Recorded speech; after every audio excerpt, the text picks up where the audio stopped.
Dando continuidade à última aula de cálculo, então a gente viu as partes introdutórias, né, de domínio, imagem, curvas de nível, e agora a gente vai entrar no cálculo propriamente dito, né, quando começa realmente a matéria, que é a parte de limites, principalmente. É um conteúdo que eu acho bem complicadinho até em relação aos outros, sinceramente eu acho que derivada e integral é bem mais fácil do que limite. E, enfim, vamos lá para a aula, né, a gente vai dar uma revisada nos conceitos de limite no cálculo 1, aí depois eu vou apresentar eles no cálculo 2, vamos ver rapidamente as coisas relacionadas à continuidade.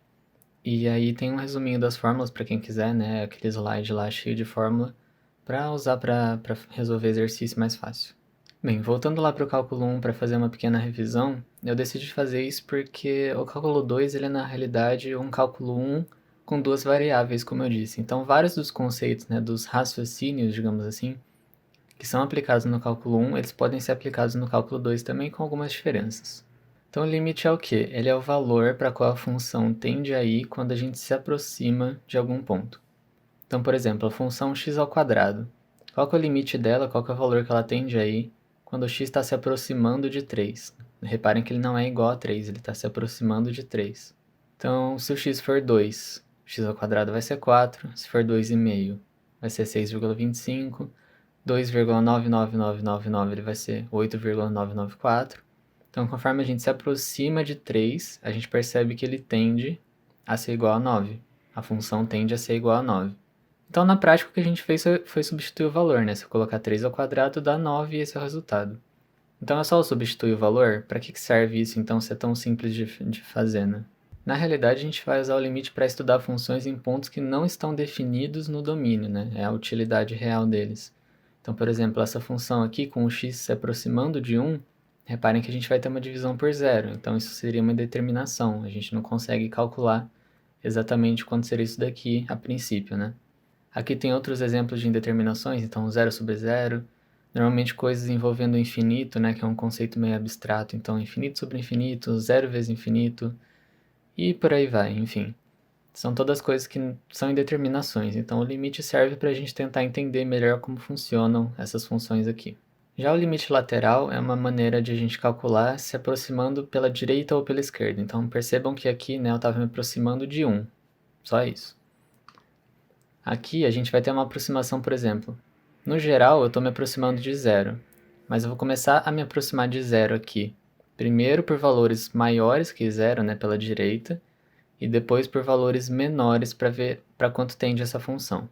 Então, o que vai acontecer? A gente tem essa função aqui, né? Ela tem essas duas curvas, então a primeira é x ao quadrado e a outra é e elevado a x. Então, percebam, se a gente vier dos números maiores, minha função tem valor 4, 3, 2, 1. Então, a gente pode dizer que ela está tendendo a 1 com 0 mais, né? 0 por números maiores. Ao passo que, se a gente vier pelo outro lado, vier pela esquerda, ela começa lá no 4 também, aí ela vem, só que ela tende a 0. Então, o 0 tendendo pela esquerda, a resposta é 0. O que acontece é que se os limites laterais pela direita e pela esquerda não forem iguais, o limite não existe. Porque não tem muito o que fazer, né? Ele tem uma quebra de continuidade aqui, percebam. Então, a gente vai falar que esse limite, no geral, né, sem o mais ou menos, esse limite não existe. Agora, qual que é a definição formal de limite? Que é aquela coisa chata, quem já estudou cálculo 1 sabe, né, que tem essa equação enorme aqui, tem o epsilon e o delta, enfim. O que seriam essas coisas? O epsilon e o delta, eles são como uma margem de erro. Esse conceito eu vou explicar um pouco mais para frente. Então, eles são valores absurdamente pequenos que a gente estipula arbitrariamente, né? Então, a gente escolhe dependendo da precisão que a gente quiser para o nosso cálculo. E um detalhe que eu acho interessante falar também aqui é do conceito do módulo ser igual à distância. Então, o limite, né, de x tendendo a um número de uma função é igual a L, ele só vai existir se e somente se a gente tem essa condição aqui. Esse módulo aqui que ele quer dizer, ele faz referência à distância. Então, o módulo ele sempre está fazendo referência à distância. E no próximo slide eu vou explicar exatamente o que que é. Mas percebam que a gente tem aqui, então, um valor A de x, né, que é para onde o x está tendendo. E o delta, ele vai ser essa margem de erro. Então, deixa eu dar um zoom aqui. Percebam aqui que a gente tem o A menos delta e o A mais delta aqui. Então, esse A ele vai ter um correspondente lá em cima, certo? Ele vai ter um valor que ele assume que é o L. Esse L ele vai ser um outro intervalo, só que agora com um epsilon. Então, o A mais delta ele tem que ser correspondente ao A mais epsilon e o menos com menos. Vamos fazer um exemplo aqui agora no próximo slide para facilitar um pouco. Então, repetir a definição aqui, né? Uma coisa que a gente já viu. E o que a gente tem agora, então, por exemplo, é o valor 4. Eu quero meu x se aproximando de 4, certo? Então, vou ter 4 mais 1 delta, 4 menos 1 delta. Se a distância do x até 4 for menor do que a distância de delta, então está aqui, né? X e o 4 está aqui, menor que a distância de delta, o valor correspondente da função deve estar no intervalo estipulado de e. Então, o que isso quer dizer? Eu tenho o meu 4 aqui, certo? O meu x, se ele estiver dentro desse intervalo aqui, se o limite existir, se o limite estiver correto, esse x ele vai ter um correspondente aqui, que também vai estar dentro do intervalo, só que de epsilon. Então, se o meu x está nesse intervalo, é para, teoricamente, o meu resultado estar nesse intervalo também, por mais que eles sejam valores diferentes, né? Então, é assim que o limite funciona. Quanto mais próximo do 4 o x estiver, mais próximo de 6 o resultado estará. Isso é tranquilo, né? Então, se ele está bem aqui assim, ele vai chegar bem perto desse limite. Quanto mais perto ele estiver chegando, mais perto ele vai chegar do valor de L. Então, eu substituí aqui, né, nesse trecho os valores, só para poder substituir ele na equação, para vocês entenderem, né, a aplicação. E o limite formal é basicamente isso. Então, ele tem a ver com, se eu tenho um valor dentro desse intervalo, eu tenho que ter um correspondente também dentro do outro intervalo. O que vai acontecer no cálculo 2? A gente ainda vai ter o mesmo conceito, né, que o limite ele é um valor para o qual a função tende quando se aproximamos de um ponto, só que agora o x e o y, porque a gente tem duas variáveis dessa vez, vão tender ao mesmo tempo para valores diferentes. Então, por exemplo, eu vou ter o meu x tendendo a um valor A, o meu y tendendo a um valor B em uma certa região aqui do domínio, e nesse ponto, né, que a gente está tendendo aí para ele. E aí, isso vai ter de novo correspondente aqui em cima com aquela margem de erro. Então, por isso que eu fiz a revisão, porque o conceito ele é o mesmo, ele só vai mudar um pouco por causa das duas variáveis. Mas a maneira de pensar ela é bem parecida. Então, a gente tem aqui a definição formal de limite novamente, né? Eu pretendo fazer um exemplo melhor lá quando eu for fazer uma aula de exercício, mas enfim, eu não vou ler ela inteira, mas o que a gente tem agora é o x tendendo a A e o y tendendo a B. E a nossa equação ela vai ser bem parecida, né? O que vai diferenciar é que agora aqui a gente tem o y, então tem o y aqui, e essa distância ela mudou também. No cálculo 2, essa distância, se vocês quiserem, vocês teriam que revisar essa questão, né, da distância de um ponto a um ponto.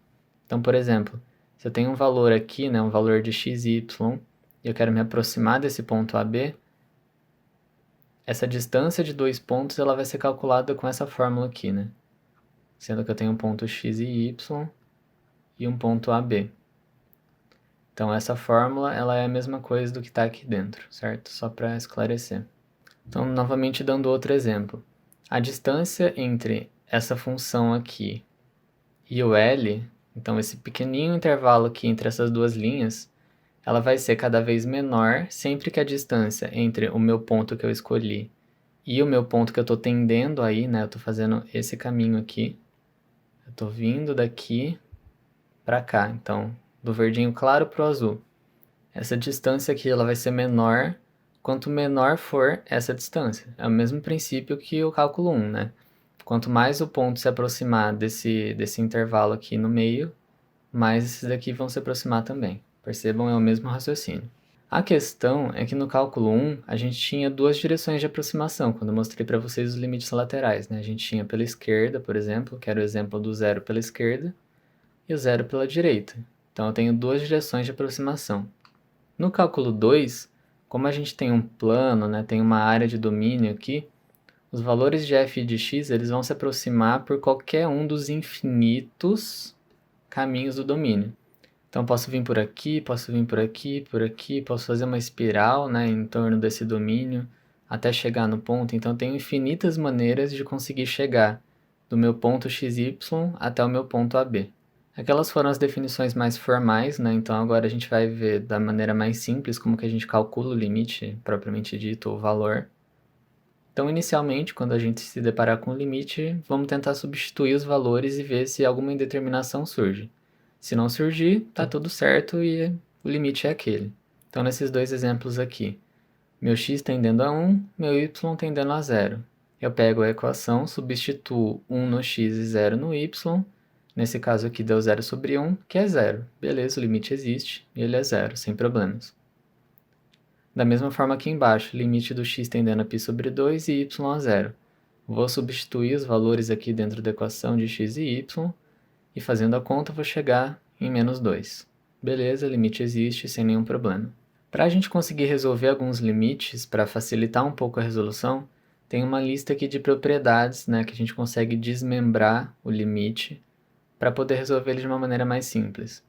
Então, se eu tiver duas funções, eu vou tentar apresentar bem rapidamente aqui, mas duas funções sendo somadas, você pode fazer os limites separados, né? Então, ó, se eu chamar o limite da função f de L e o limite da função g de m, se eu estiver somando duas funções, eu vou ter a soma dos limites. Se eu estiver subtraindo duas funções, eu vou ter a subtração dos limites. Se eu tiver um número k, né, uma constante, um número real, tipo 2, multiplicando uma função, eu vou ter 2 vezes o limite. Então, o número real vezes o limite. Multiplicando elas, eu vou ter a multiplicação. Se eu estiver dividindo elas, eu vou ter a divisão, desde que o limite de baixo não seja zero, certo? Não podemos ter divisão por zero. Se eu tiver a minha função sendo elevada a algum valor n, vai ser o meu limite também elevado ao valor n. E se eu tiver a raiz da minha função, eu vou ter a raiz do valor do limite. Então, isso pode facilitar, por exemplo, você vê lá a raiz de tal, tal, tal, tal, tal. E você não sabe fazer o limite disso. Então, primeiro você esquece a raiz, faz o limite, vai dar um valor L, e aí você faz a raiz do limite. Muito mais fácil do que ter uma equação complicada, certo? Então, aqui tem alguns exemplos, eu vou mostrar só dois deles, porque é para não gastar muito tempo, né? Mas uma coisa importante que não tem lá atrás é que o limite, não importa para onde está tendendo, o limite de uma constante, por exemplo, um valor 10, ele sempre vai ser a própria constante, porque eu não tenho nenhuma letra para substituir, então é isso, não tem o que fazer. E aí, para demonstrar uma das propriedades, né, que a gente tem lá atrás, então, por exemplo, eu tenho o limite de x tendendo a 2, y tendendo a 1, disso mais isso. A gente pode separar, né, em dois, então fazer o limite do laranja mais o limite do vermelho. Eu separei, eu quebrei ele em dois limites. E aí eu somo os valores e vai dar 4. Da mesma forma aqui embaixo, né, eu tenho uma divisão. Então, primeiro eu faço o limite da parte de cima, e aí eu divido o valor que der pelo limite da parte de baixo. É a mesma coisa, e acaba facilitando um pouquinho. Agora a gente vai ver os, entre aspas, limites laterais do cálculo 2, porque não são exatamente laterais, mas enfim, já vou explicar. Então, por exemplo, eu pedi que você prove que esse limite aqui existe e que ele é igual a 2. Eu posso, obviamente, substituir os valores de x e y aqui, então eu vou ter 4 menos 0, raiz de 4 é 2. Mas eu quero uma prova um pouco mais complexa, digamos assim, uma prova um pouco melhor. Então, como que a gente vai pensar? Se eu estou tendendo meu x e meu y para zero, vocês concordam comigo que no meu plano x e y, né? Eu estou então tendendo, fazendo qualquer caminho, vários caminhos que chegam até esse ponto que é onde eu quero. Lembra que eu falei que eu posso ser na espiral? Enfim, o importante é que eu quero chegar nesse ponto aqui. Então, o que a gente vai fazer? A gente vai escolher retas ou funções que passem por esse ponto para poder calcular o limite. Então, o caminho 1 que a gente vai fazer é considerando o y igual a x. Percebam que a reta y igual a x passa pela origem. Então, eu posso usar esse caminho porque eu vou chegar onde eu quero. Então, esse meu limite, eu vou substituir ele, né? Como eu estou considerando o y igual a x, eu vou ficar só com o x aqui. E o meu y ao quadrado vai virar x ao quadrado. Então, fazendo isso daqui, eu vou obter 2. Substituindo, né? 0 e 0, obtenho 2. Beleza. Agora, testando por um caminho 2. Eu quero que meu y seja x ao quadrado. Então, eu tenho agora essa parábola aqui. Percebam que ela está passando pelo ponto que eu quero, que é o 0, 0. Então, é um caminho que eu posso usar porque ele passa pela origem nesse caso. Vai ser a mesma coisa. Eu vou ter só o x agora, já que eu substituí o y por ele. Agora eu vou ter o x à quarta aqui, percebam que mudou, né? Por causa da potência aqui. Mas ainda assim, vai ser 4 menos 0 menos 0. e vai dar 2. Isso já é o suficiente para eu provar que o limite existe? Bem, lembra que lá no cálculo 1, percebam que está até em azulzinho aqui, porque isso daqui veio lá do cálculo 1.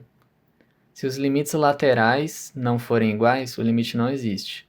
Nesse caso aqui, eles são iguais. Beleza. Então, o que a gente tem essa situação? Eu não sei se o limite existe, eu estou tentando provar que ele existe. E eu já encontrei vários caminhos, certo? Encontrei 2 caminhos aqui, e eles deram o mesmo valor. Então, por enquanto, tudo bem. Então, esses vários caminhos que eu encontrei deram o mesmo resultado. Então, o limite existe, certo? A questão é, como é que você vai saber que você não encontrou justamente o caminho que não dava o mesmo valor? Então, supondo que tivesse um caminho 3 aqui, que eu fizesse o limite, sei lá, uma reta y igual a qualquer outra coisa, enfim, não importa qual seja o caminho, e ele desse 1. Aí eu teria um valor diferente. E quando os valores não são iguais, o limite não existe.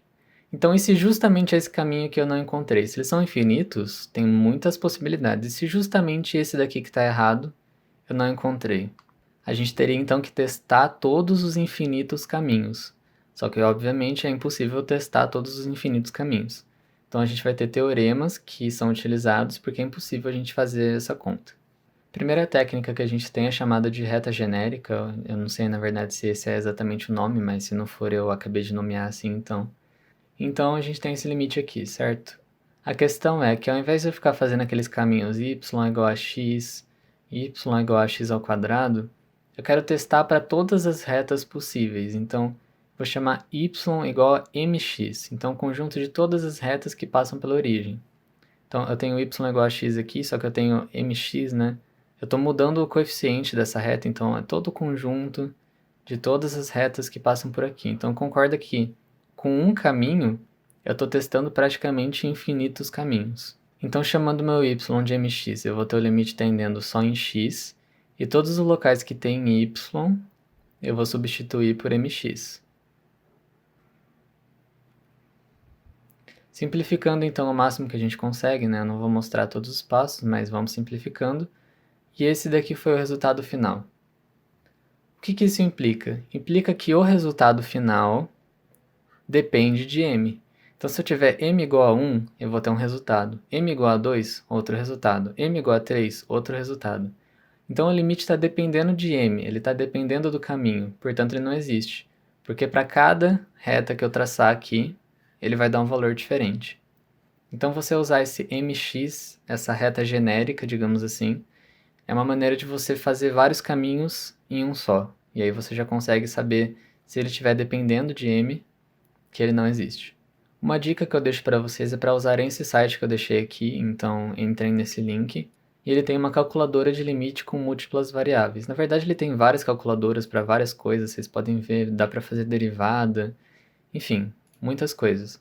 Mas você faz aqui então o limite, é exatamente esse exemplo que a gente fez, e clica em ir. E ele vai falar exatamente o que a gente acabou de discutir, o limite ele diverge. Então ele deu o exemplo aqui, ele testou ao longo de 2 caminhos, com x igual a 0 e x igual a y, e ele percebeu que deram 2 valores diferentes.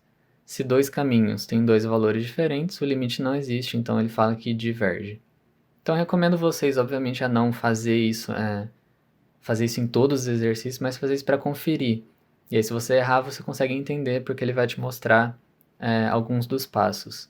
Tem alguns que ficam trancados, que acho que você tem que pagar no site, né, para poder liberar, mas já é uma puta ajuda para você saber se você acertou ou não o exercício.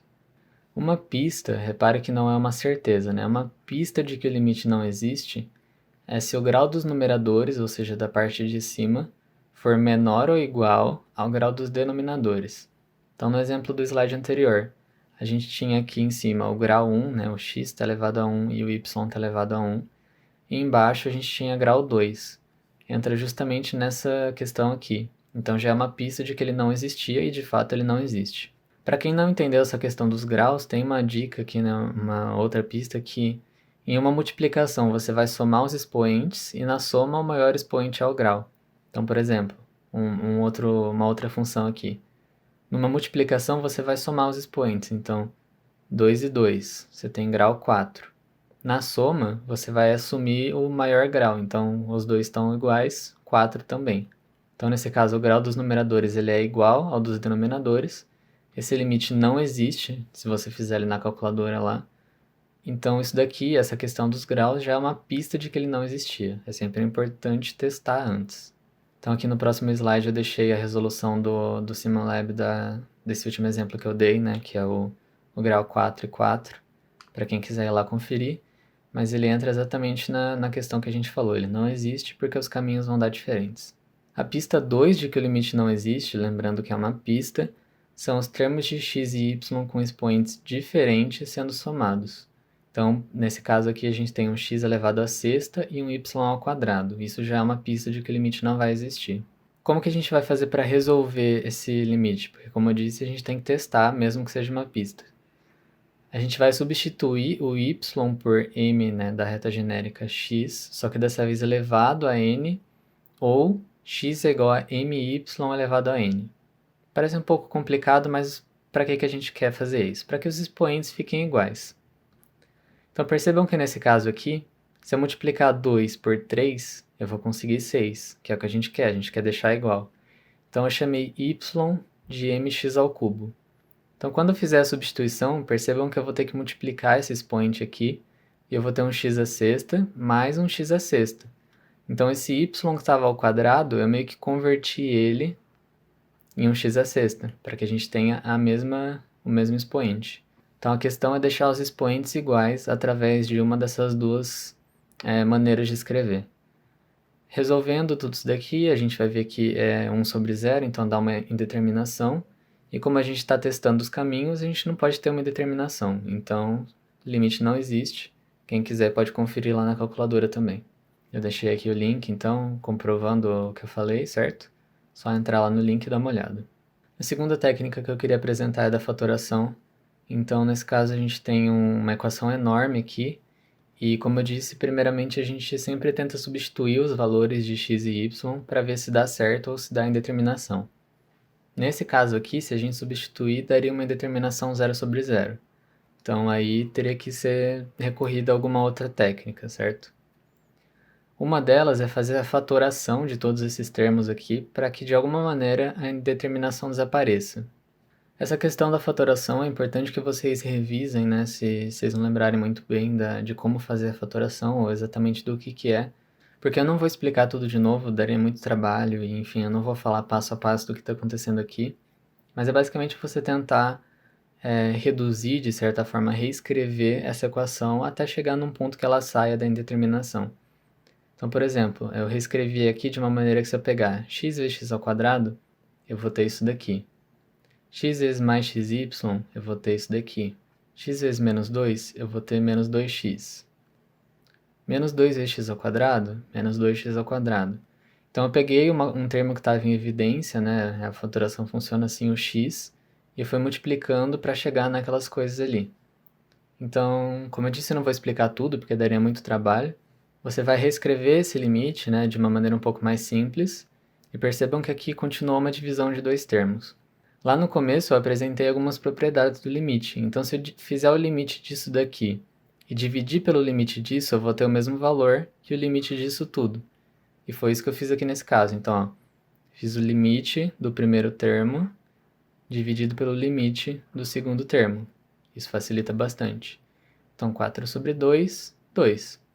Percebam que saímos de uma indeterminação e fomos parar em um valor que existe. Então, é uma das maneiras de se resolver.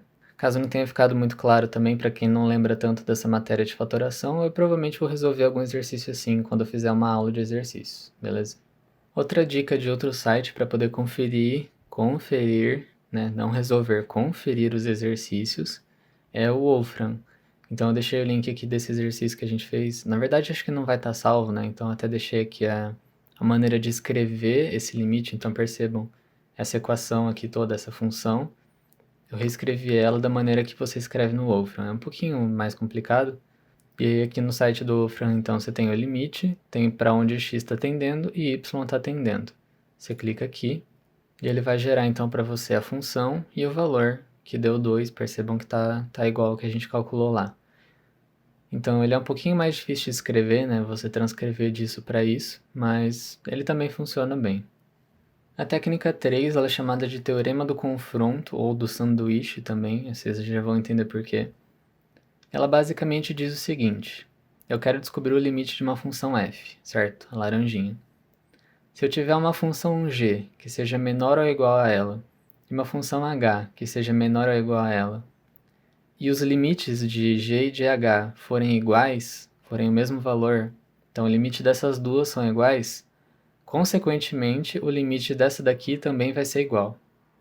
Então percebam que a f está ensanduichada entre a g e a h, ela está presa ali no meio, e por g e h terem o mesmo valor, a f também vai ter. É uma maneira de você pensar. Antes de eu resolver um exemplo sobre esse teorema, é importante a gente revisar um pouquinho os conceitos de inequações, porque elas vão estar bem presentes nesse teorema.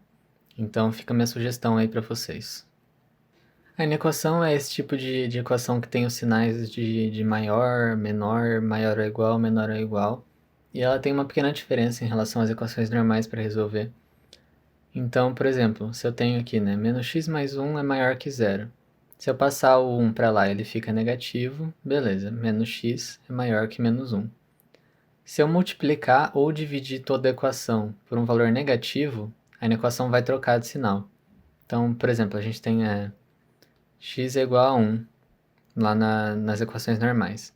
Se eu multiplicar tudo por menos 1, vai ficar menos x é igual a menos 1. O sinal continua o mesmo. Aqui, se eu multiplicar isso daqui por menos 1 para que tudo fique positivo, percebam que o sinal inverte, certo? É uma questão importante. E no caso da divisão, né? Se eu quiser pegar aqui, numa equação normal, x é igual a 1, e eu quiser dividir tudo por x, eu posso fazer x sobre x é igual a 1 sobre x, sem nenhum problema. Mas aqui eu não posso fazer isso porque não tem como saber se o x é positivo ou negativo. Então, por exemplo, tenho menos x maior que menos 1. Se eu dividir tudo por x, se ele for positivo, beleza, o sinal vai continuar o mesmo. Mas não tem como eu saber se ele é positivo. O x pode ser menos 3 nesse caso aqui. Então eu estaria dividindo tudo por menos 3 e eu teria que trocar o sinal. Como eu não sei o sinal desse x, eu não posso fazer essa divisão, porque eu não sei o sinal dele. A questão, né, o pulo do gato, é que eu posso fazer isso se o número estiver elevado, se a letra, no caso, estiver elevada a um expoente par. Então, por exemplo, eu posso dividir tudo por x ao quadrado, porque mesmo que eu tenha um x negativo, menos 3 vezes menos 3 vai dar mais 9. Todo número negativo elevado a expoentes pares, ele vai ser positivo. Então eu tenho certeza, nesse caso, que a minha divisão vai dar um número positivo. E, portanto, meu sinal vai continuar igual. E aí, nesse caso, eu posso fazer a divisão sem problema nenhum. Tendo revisado aquele conceito, então a gente vai para um exemplo da técnica 3, do teorema do confronto. Deixei ele separadinho aqui por uma linha, o teorema. E a nossa função é essa daqui. Então, repetir ela aqui. E vamos tentar aplicar ele nela. O que eu tenho que fazer? Eu tenho que tentar criar essa função g e essa função h de uma maneira que eu consiga calcular o limite delas e que ele seja igual, para poder igualar ao limite de f, certo? É isso que o teorema diz. Então vamos tentar pegar, por exemplo, y ao quadrado. Como eu disse, eu sei que ele é um valor que é positivo porque ele está ao quadrado. Então eu posso falar que y ao quadrado ele é maior ou igual a zero. Se o y for zero, ele vai ser zero. Se o y for qualquer outro valor, ele vai ser maior que zero. Então já tem um pedaço da minha equação aqui. Se eu pegar esse y ao quadrado, que eu sei que é um número não negativo, né? Ele pode ser zero ou positivo, e eu somar ele com outro número que eu sei também que é zero ou positivo, eu posso afirmar que o que eu tinha antes é menor ou igual ao que eu tinha antes mais alguma coisa. Como eu disse, é o mesmo princípio. Eu sei que isso daqui vai ser zero ou positivo, então alguma coisa mais alguma coisa que é zero ou alguma coisa vai ser maior ou igual ao que eu tinha. É um raciocínio certo de soma. Então percebam que eu escolhi o y ao quadrado porque ele está aqui em cima. E o que eu quero fazer com ele? Eu quero fazer essa equação reaparecer de alguma maneira nessa inequação aqui. Então, um dos passos que eu posso fazer para fazer isso é dividir tudo por x ao quadrado mais y ao quadrado. Lembrando que como isso daqui é um termo que é positivo, né? Voltando aqui, Se ele fosse, tipo, elevado a um número ímpar, ou se ele não fosse elevado, eu não poderia fazer a divisão. Mas como aqui eu sei que esse termo ele vai ser positivo, eu posso dividir, então, 0 dividido por isso, y ao quadrado dividido por isso, e y ao quadrado mais x ao quadrado dividido por isso. Fiz essa divisão e o sinal não inverteu, porque eu sei que ele é positivo. Simplificando um pouco isso, 0 dividido por qualquer coisa ainda vai ser 0, isso daqui não muda. E percebam que eu tenho dois termos iguais aqui, então eu vou ter 1. Alguma coisa sobre alguma coisa é 1.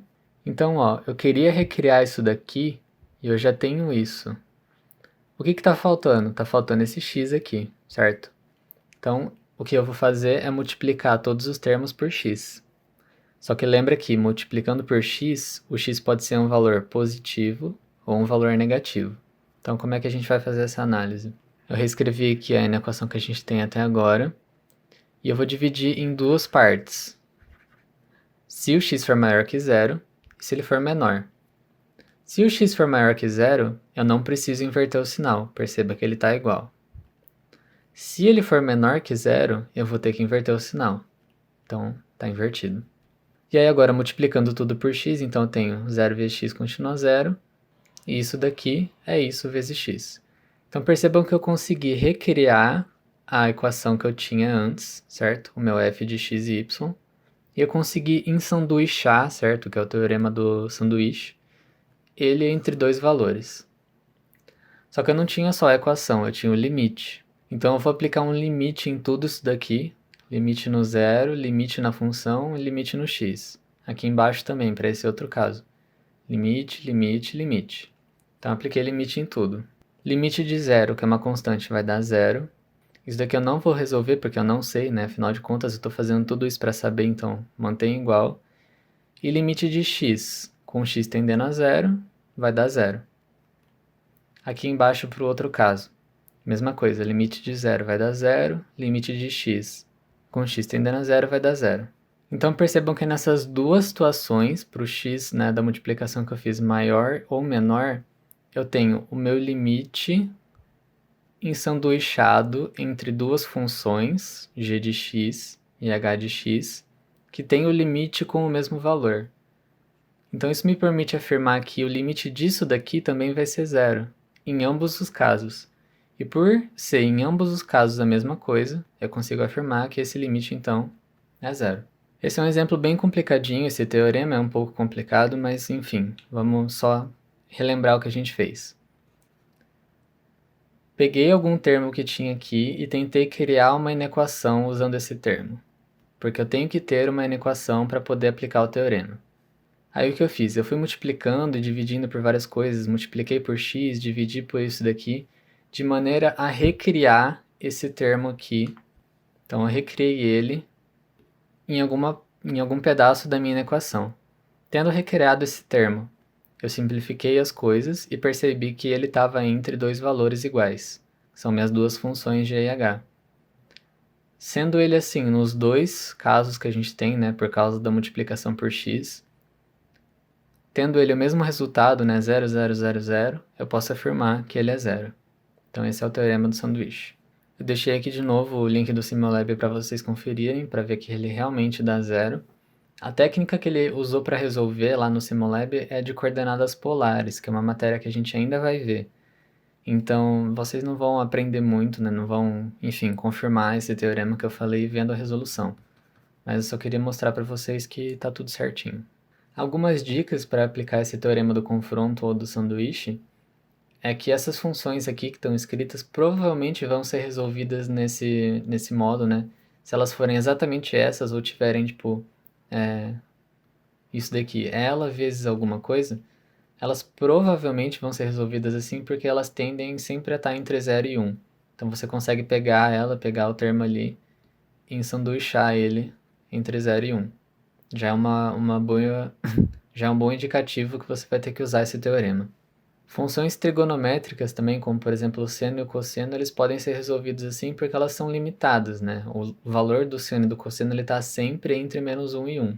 Então quando você tem esses limites, você tem esses extremos que você sabe que a função está ali, já ajuda um pouco a fazer a aplicação do teorema.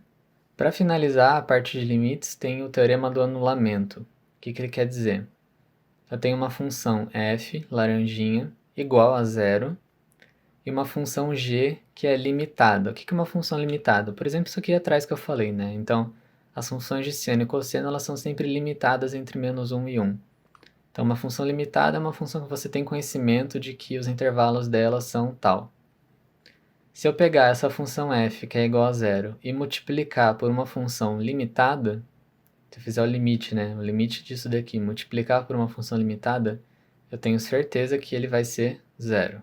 Então, nesse exemplo aqui, eu tenho minha função com esse pedaço do x ao quadrado e o cosseno de alguma coisa. Não importa muito bem o que está dentro desse cosseno. Eu sei que o cosseno ele é limitado entre -1 e 1. Então, ele é uma função limitada. E eu sei que se eu pegar esse limite aqui só dessa parte e fizer ele, vai dar zero. Então, o que eu tenho? Eu tenho uma função que o limite dá zero e eu tenho uma função limitada. Se eu multiplicar as duas, eu sei que o resultado vai ser zero. Então, o limite disso daqui tudo é zero. Então, esse foi o exemplo. Espero que as cores tenham ajudado um pouco a entender o conceito. Mas eu acho que é isso. Eu provavelmente vou fazer algum exemplo também na aula de exercício, beleza? Falando agora em relação à continuidade. Vamos primeiro entender o que é a continuidade antes de eu começar a falar dessas coisas aqui. Lembrando aquele exemplo lá no começo da aula que eu dei, que eu tinha um plano assim, eu tinha uma função que ela vinha para cá e depois ela simplesmente pulava para cá, né, aqui para cima. Isso daqui é uma função descontínua, bem na origem aqui, que seria o ponto 0, 0. Porque conforme eu chego no 0, 0, ela tem uma quebra, digamos assim. Então, a continuidade, de uma maneira bem tosca dizendo, é você conseguir desenhar a função sem tirar o lápis do papel. Então, eu venho vindo para cá, mas aí eu tenho que tirar o lápis e continuar aqui. Então, isso é uma função descontínua. Quais são os requisitos para ela ser contínua? Ela tem que ser contínua em todos os pontos. E os dois requisitos principais são: uma função vai ser contínua em um ponto x0 e y0 se ela for definida naquele ponto, ou seja, se eu resolver ela e ela me retornar um valor, e se o limite de x tendendo a x0 e y tendendo a y0 da função existir e for igual ao valor que eu descobri aqui. Mais para frente a gente vai ver um exemplo para poder entender melhor essas duas coisas aqui.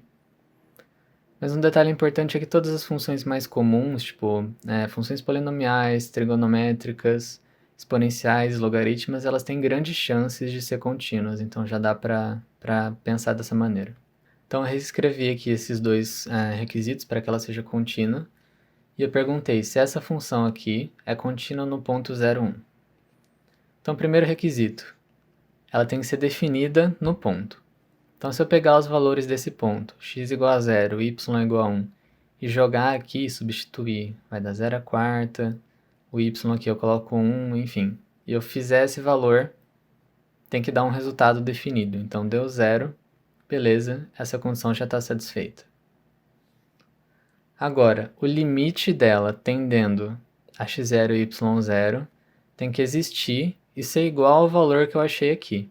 Então, o limite dela tendendo a 0 e 1, que é o valor do ponto, eu não vou calcular aqui para não gastar muito tempo, mas ele existe e ele é 0. Perceba que ele é igual ao valor que eu descobri aqui em cima. Então, a gente pode dizer que ela é contínua nesse ponto.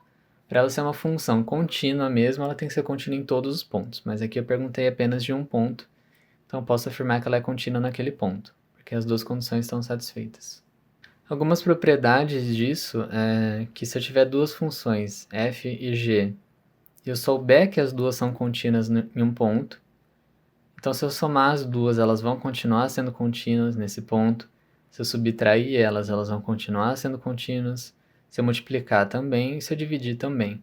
Desde que a função aqui embaixo ela seja diferente de zero, porque eu não posso ter divisão por zero. Então são propriedades que ajudam um pouco a fazer aquilo que eu disse lá no começo, de você desmembrar as funções e analisar elas separados para depois juntar. Para encerrar, eu deixei um resumo das principais fórmulas, conceitos que a gente usou. Então tem a definição aqui do limite, tem os teoremas, um esquemazinho aqui mostrando quais são os três caminhos, os três métodos, e algumas propriedades dos limites. Então, se você quiser, você pode tirar print disso ou pode baixar o PDF, eu vou deixar na descrição, sempre eu deixo o PDF dos slides, para deixar isso daqui salvo. Esse conteúdo tem muita coisa para ser discutida, né? Deu 39 slides e ele também é bem complicado. Cada exemplo você resolve de um jeito, os exercícios são bem diferentes um do outro.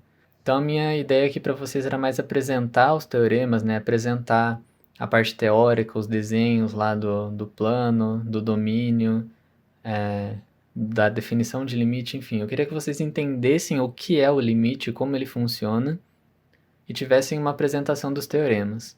Uma coisa importante é você fazer exercício, então pegar no livro, fazer ele, conferir no livro ou naqueles sites que eu recomendei ali atrás, né, do Simulab do Wolfram, para você ter certeza que você fez certo. Enfim, ir praticando, porque cada exercício vai ser um pouquinho diferente um do outro, tem muitas maneiras de resolver, né, como vocês viram. Eu queria ter mais tempo para apresentar mais exemplos, mas eu não quero deixar ela muito grande também, porque, como eu sempre digo, a intenção do canal é ela ser uma revisão do conteúdo, mais como um resumo mesmo. E, enfim, eu espero que nas próximas aulas de exercício que eu fizer eu consiga tirar mais algumas dúvidas da galera que não entendeu.